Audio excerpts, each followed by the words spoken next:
नमस्कार. श्री स्वामी समर्थ सगळ्यांना. आपल्या सगळ्यांचं पुन्हा एकदा स्वागत आहे. तर आजच्या व्हिडिओमध्ये आपण अमावास्येसंबंधी माहिती जाणून घेणार आहोत. कारण परवा 16 मे रोजी आहे शनी अमावास्या आणि याच दिवशी शनी जयंती देखील आहे. बघा, शनी जयंती आपण अमावास्येच्या दिवशी साजरी करत असतो आणि यावर्षी शनी जयंती शनिवारी आल्यामुळे शनी जयंती आणि शनी अमावास्या असा दुहेरी दुर्मिळ योग तब्बल 13 वर्षांनी जुळून आलेला आहे. त्यामुळे आपल्यासाठी अतिशय महत्त्वाचा असा दिवस असणार आहे हा.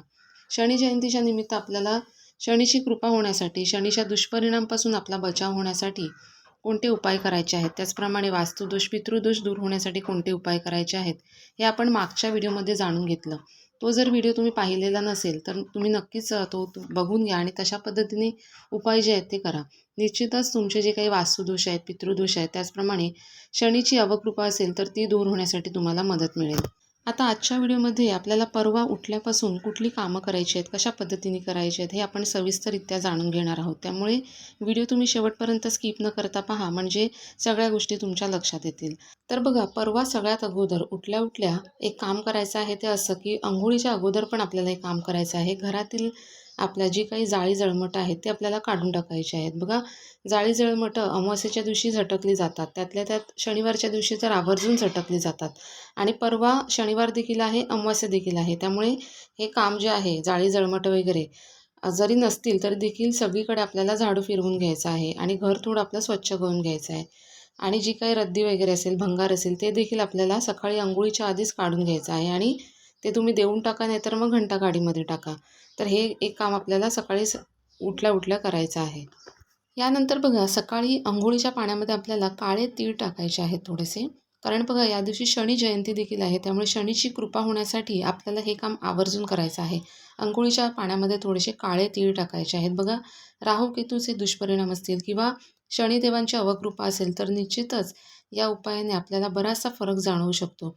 आता हे फक्त याच दिवशी करायचं का, तर बघा, शनी जयंतीला तर आपल्याला करायचंच आहे, पण दर शनिवारी जर हा उपाय तुम्ही केला, त्यामध्ये जर सातत्य ठेवलं, दर शनिवारी तुम्ही काळे तीळ टाकून अंघोळीच्या पाण्यामध्ये काळे तीळ टाकून जर अंघोळ केली तर तुम्हाला याचा सकारात्मक परिणाम लवकरात लवकर दिसून येईल. तसेच अमावास्येच्या दिवशी गंगा स्नान करण्याला देखील विशेष महत्त्व आहे. नदीवर जाऊन तर आपण स्नान करू शकत नाही, त्यामुळे आपल्या अंघोळीच्या पाण्यामध्ये जर 2 थेंब गंगाजलचे आपण टाकले तर नदीवर जाऊन स्नान केल्याचं पुण्य आपल्या पदरी पडत असतं. म्हणून तुमच्याकडे जर गंगाजल असेल तर त्याचे 2 थेंब तुम्ही अंघोळीच्या पाण्यामध्ये या दिवशी टाकायचे आहेत. अंघोळ झाल्यानंतर आपल्या संपूर्ण घरामध्ये आपल्याला गोमूत्र शिंपडायचं आहे आणि या गोमूत्रामध्ये थोडीशी हळद टाकायची आहे आणि हे गोमूत्र आणि हळद आपल्याला संपूर्ण घरामध्ये आपल्याला शिंपडायचं आहे. त्यानंतर आपल्या घरातील फरशी पुसण्यासाठी आपण जे पाणी घेणार आहोत, त्या पाण्यामध्ये आपल्याला थोडंसं खडे मीठ टाकायचं आहे आणि या पाण्याने आपल्याला आपली घरातील फरशी पुसून घ्यायची आहे. बघा, खडे मीठ म्हटलं तर निगेटिव्हिटी काढण्याचं काम करत असतं. लहान मुलांची नजर जी आहे ती याच खडे मिठाने काढली जाते. अजूनही काही घरांमध्ये खडे मीठ आणि मोहरी वापरून लहान मुलांची नजर जी आहे ती काढली जाते. तशाच पद्धतीने आपल्याला आपल्या घरातील फरशी पुसण्यासाठी एक खडे मीठ वापरायचं आहे. पाण्यामध्ये थोडंसं खडे मीठ टाकायचं आणि या पाण्याने आपल्याला आपल्या घरातील संपूर्ण फरशी पुसून घ्यायची आहे. अशाच पद्धतीने आपल्या घराचा मुख्य दरवाजा देखील आपल्याला स्वच्छ करून घ्यायचा आहे. उंबरठा वगैरे स्वच्छ करून घ्यायचा. घराच्या बाहेरची फरशी जी आहे ती देखील आपल्याला खडेमिठाने पुसून घ्यायची आहे. त्यानंतर उंबरठ्यावरती आपल्याला हळदीचं लेपन करायचं आहे आणि मुख्य दरवाजावरती एक दिवा लावायचा आहे. मोहरीच्या तेलाचा दिवा लावायचा आहे.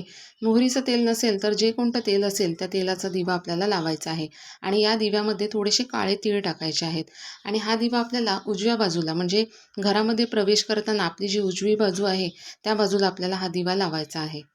तसेच बघा, तुळशी मातेच्या इथे देखील आपल्याला एक दिवा लावायचा आहे.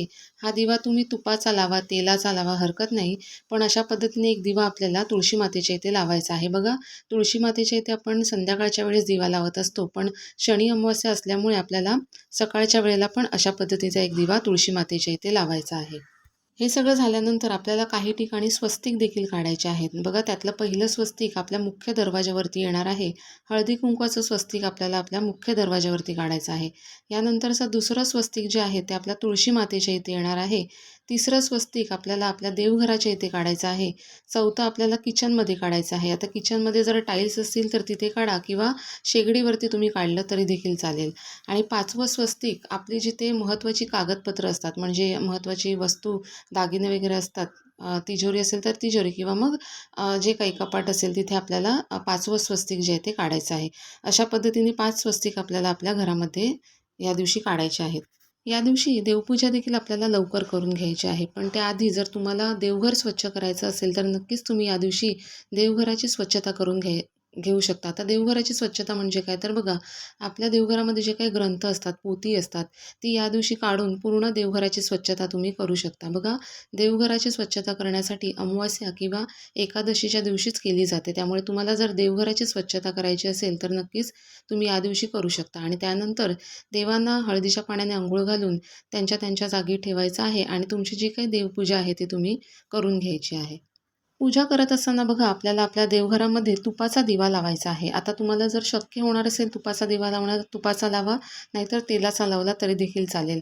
पण या दिव्याच्या खाली आपल्याला थोडेसे काळे तीळ ठेवायचे आहेत. बघा, या दिवशी शनी जयंती आहे, त्यामुळे आपल्याला काळे तीळ थोडेसे दिव्याच्या खाली ठेवायचे आहेत आणि या तिळाच्या वरती आपल्याला हा दिवा जो आहे तो ठेवायचा आहे.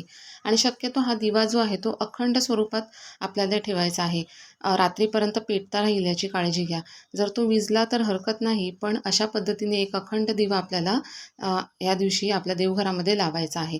त्यानंतर बघा, पूजा करताना आपल्याला शनी चालीसा, शनी कवच, शनी स्तोत्र हे म्हणायचं आहे. बघा, ह्यापैकी जे कुठचे शक्य होईल तुम्हाला ते घरामध्ये आपल्याला म्हणायचं आहे. घरामध्ये जर आपल्या सतत भांडणं होत असतील तर अशा प्रकारे शनी चालीसा, शनी स्तोत्र म्हटल्याने बराचसा फरक आपल्याला जाणवू शकतो. बघा, शनी चालीसा असंही जर रोज म्हटलं तरी देखील 7:30चा जर त्रास असेल किंवा शनी कमजोर असेल किंवा चांगला जरी असेल तरी रोज आपल्याला म्हणायला पाहिजे अशा प्रकारे शनी चालीसा. पण सगळ्यांना रोज ह्या गोष्टी करणं शक्य होत नाही. त्यामुळे निदान म्हणजे कमीत कमी शनी जयंतीच्या दिवशी तरी किंवा मग प्रत्येक शनिवारी तरी आपल्याला अशा पद्धतीने शनी चालीसा किंवा शनी स्तोत्राचं पठण हे करायचं आहे.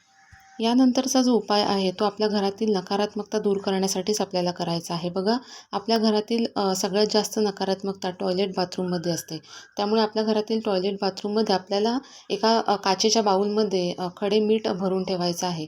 आणि हे खडे मीठ प्रत्येक शनिवारी किंवा मग पुढच्या महिन्याच्या अमावास्येला आपल्याला हे जे मीठ आहे ते वाहत्या पाण्यामध्ये सोडून द्यायचं आहे आणि पुन्हा त्या ठिकाणी त्या बाऊलमध्ये नवीन खडे मीठ भरून अशा पद्धतीने आपल्या टॉयलेट बाथरूममध्ये ठेवायचं आहे.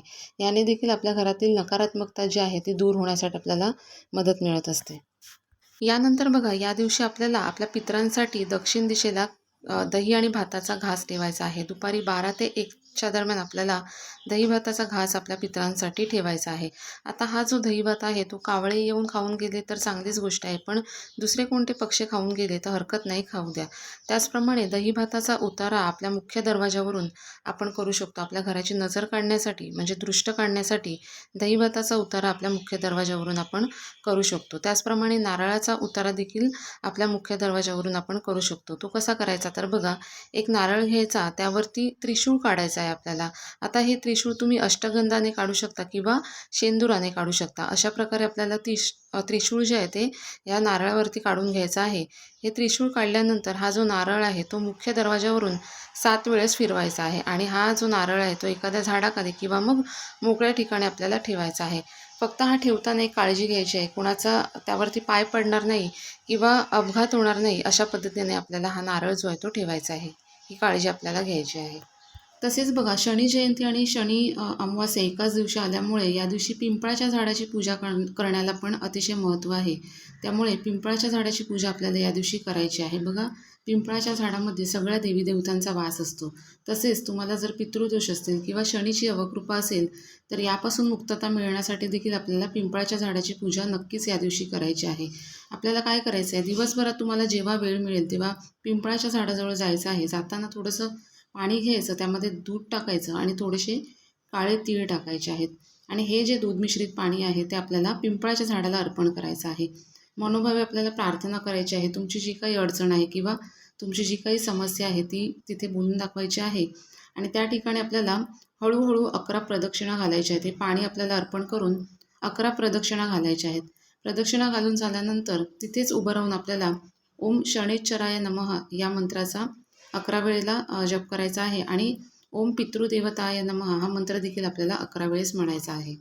यासोबतच बघा, शिवपिंडीवरती आपल्याला काळे तीळ अर्पण करायचे आहेत. प्रदोष काळामध्ये शिवपिंडीवरती आपल्याला काळे तीळ अर्पण करायचे आहेत. आणि शक्य असेल तर एक पंचमुखी दिवा बनवून घेऊन जा आणि त्या दिव्यामध्ये मोहरीचं तेल किंवा तिळाचं तेल टाकलं तरी पण चालेल. अशा पद्धतीने एक पंचमुखी दिवा आपल्याला भगवान शंकरांच्या मंदिरामध्ये लावायचा आहे आणि तिथे बसून आपल्याला शिवमहिम्न स्तोत्र म्हणायचं आहे. तर यासोबतच पितृसूक्त आणि पितृस्तोत्र देखील म्हणायचं आहे. बघा, जेव्हा आपण भगवान शंकरांची आराधना करतो तेव्हा शनी महाराजांचा आशीर्वाद देखील आपल्याला प्राप्त होत असतो. त्यामुळे शनीची जर साडेसाती असेल तुम्हाला किंवा शनी तुमच्या पत्रिकेमधील खराब असेल तर भगवान शंकरांची सेवा करण्याला विशेष महत्त्व आहे. त्यामुळे भगवान शंकरांना या दिवशी निळ्या रंगाची गोकर्णाची फुलं देखील तुम्ही अर्पण करू शकता. तसेच बघा, शनी जयंती आहे त्यामुळे शनी महाराजांना देखील निळ्या रंगाची फुलं जी आहेत ती प्रिय आहेत. त्यामुळे निळ्या रंगाची गोकर्णाची फुलं तुम्ही शनी महाराजांना देखील या दिवशी अर्पण करायची आहेत. याने देखील आपल्या बऱ्याच समस्या ज्या आहेत त्या सुटण्यासाठी आपल्याला मदत मिळत असते. या दिवशी दान करण्याला देखील खूप जास्त महत्त्व आहे. बघा, त्यातल्या त्यात सगळ्यात श्रेष्ठ दान म्हणजे अन्नदान. त्यामुळे तुम्हाला जर एखाद्या गरजू व्यक्तीला काहीतरी अन्नदान करता आलं तर नक्कीच या दिवशी करा. आणि अन्नदान करणं म्हणजे बघा, खूप जास्त केलं तरच त्याचं पुण्यफळ मिळतं असं काही नाही.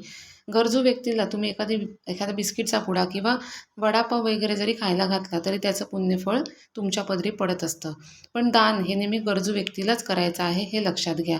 तर अशा पद्धतीने या सेवा आणि उपाय आपल्याला शनी अमावास्येच्या दिवशी म्हणजेच परवा करायचे आहेत. बघा, सगळ्याच सेवा आणि उपाय करणं शक्य नाही आहे, पण जितक्या तुम्हाला शक्य होईल तितक्या नक्कीच करण्याचा प्रयत्न करा. तुमच्या पत्रिकेतील शनी खराब असेल किंवा पितृदोष असेल तर तो दूर होण्यासाठी तुम्हाला नक्कीच मदत मिळेल. व्हिडिओतली माहिती जर आवडली असेल तुम्हाला तर व्हिडिओला लाईक करा आणि अशाच माहितीपूर्ण व्हिडिओसाठी चॅनलला सबस्क्राईब देखील करा. भेटूयात पुढील व्हिडिओमध्ये. धन्यवाद.